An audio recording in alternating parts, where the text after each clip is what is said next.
الحمدللہ کفا وسلام علی عبادہ الذین اصطفیٰ اما بعد۔ الحمدللہ صراط مستقیم کورس 14واں سبق ہے آج برائے مرد حضرات۔ نمبر 1، گستاخ رسول کا انجام، یعنی جو شخص حضرت محمد رسول اللہ صلی اللہ علیہ وسلم کی شان میں گستاخی کرے اس کا انجام کیا ہے۔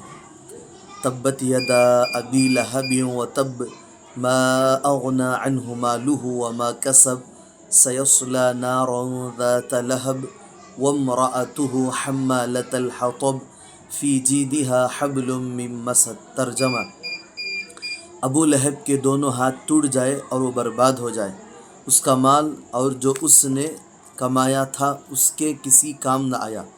ان قریب وہ شعلوں والی آگ میں گرے گا اور اس کی بیوی لکڑیاں اٹھانے والی اس کی گردن میں بٹی ہوئی رسی ہے۔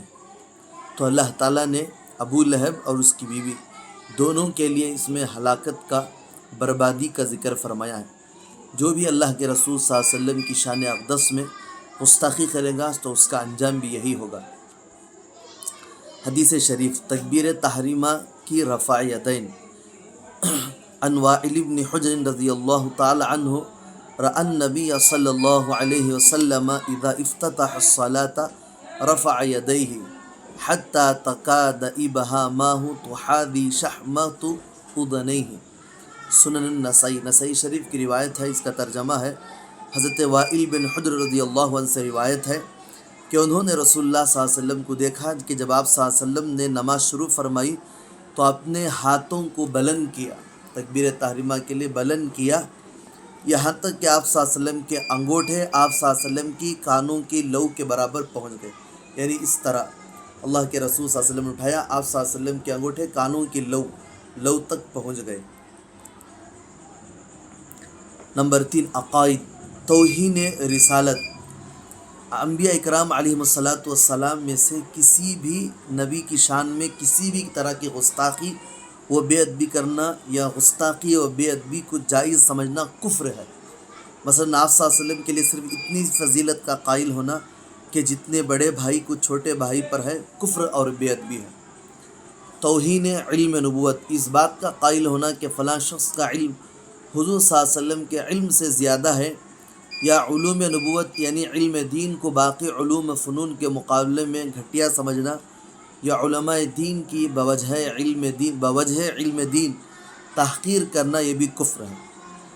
مسائل و احکام، نماز کے شرائط۔ نماز کے باہر 7 شرائط ہیں۔ نمبر 1، جسم کا پاک ہونا، یعنی ایسی نجاست سے جس سے نماز نہیں ہوتی۔ نمبر 2، لباس کا پاک ہونا، ایسی نجاست سے جس سے نماز نہیں ہوتی۔ نمبر 3، سطر کا ڈھانپنا۔ نمبر 4، جس جگہ نماز پڑھنی ہے اس کا پاک ہونا۔ نمبر 5، نماز کا وقت ہونا۔ نمبر 6، قبلہ رخ ہونا۔ نمبر 7، نماز کی نیت کرنا۔ نماز کے فرائض، نماز کے 6 فرائض ہیں۔ نمبر 1، تکبیر تحریمہ کہنا، زبان سے اللہ اکبر کہنا فرض ہے۔ تکبیر تحریمہ کے وقت رفع یدین یعنی ہاتھ اٹھانا سنت ہے۔ نمبر 2، قیام کرنا یعنی کھڑا ہونا، جو مجبور معذور نہ ہو اس کے لیے قیام یعنی کھڑا ہونا فرض ہے، اور جو آدمی پوری نماز میں کھڑا نہ ہو سکتا ہو بلکہ کچھ دیر کھڑا ہو سکتا ہو تو اس آدمی کے لیے ضروری ہے کہ جب تک کھڑا ہو سکے کھڑے ہو کر نماز پڑھے اور پھر بیٹھ جائے۔ نمبر 3، قرأت کرنا، نماز میں قرآن کریم کی کم سے کم 3 چھوٹی آیات یا ایک بڑی آیت جو ان 3 چھوٹی آیات کے برابر ہو پڑھنا فرض نماز کی تیسری اور چوتھی رکعت کے علاوہ ہر نماز کی ہر رکعت میں قرأت کرنا فرض ہے۔ فرض نماز کی تیسری اور چوتھی رکعت کے علاوہ ہر نماز کے ہر رکعت میں قرأت کرنا فرض ہے۔ نمبر 4، رکوع کرنا، کم سے کم اتنا جھکنا کہ دونوں ہاتھ گٹوں تک پہنچ جائے۔ نمبر 5، دونوں سجدے کرنا، سجدے میں کم سے کم پیشانی زمین پر لگانا۔ نمبر 6، قید اخیرہ یعنی آخری مرتبہ اتحیات میں بیٹھنا فرض ہے۔